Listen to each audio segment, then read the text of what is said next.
Herrið, skoðum annað dæmi hérna með aðskiljanleg diffrjöfnur og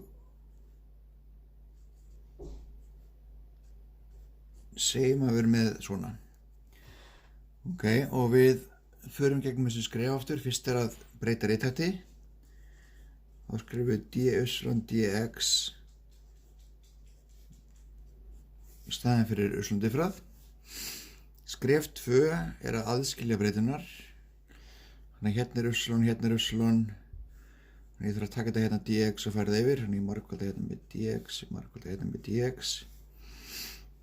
Ég vil alltaf hafa dy síðast. Þannig ég ætla að láta e koma inn á undan dy. Dx. Næst er að heilda.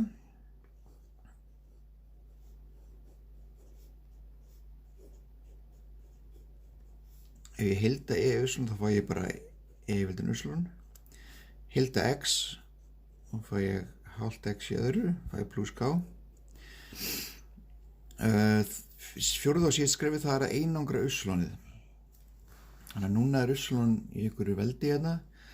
Þannig að það sem við þurfum að nýta okkur hérna er að ln af að það er sama og og því að ln og eru svona hálfur andstæður, það er kansla hvort annað út, við getum hugsað þannig.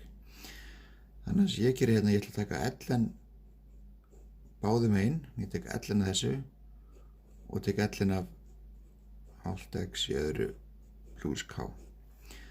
Og þetta hérna sem gerist hérna er að þetta verður bara og er sama sem hálft x í öðru pluss k. Og þá er svarið komið þarna. Tökum annan dæmi.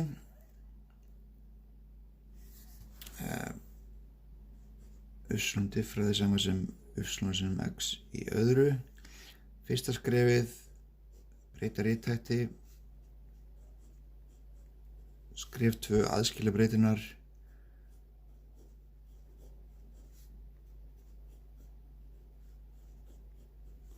Skref 3, heilda.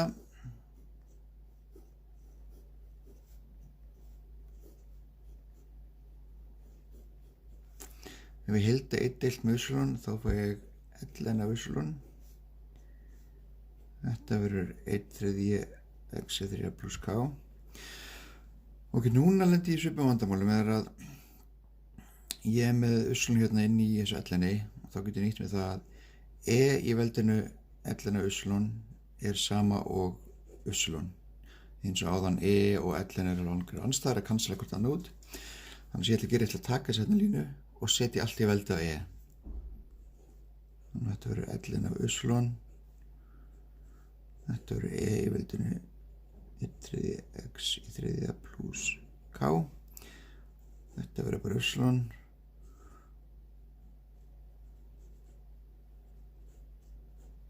og þá er komið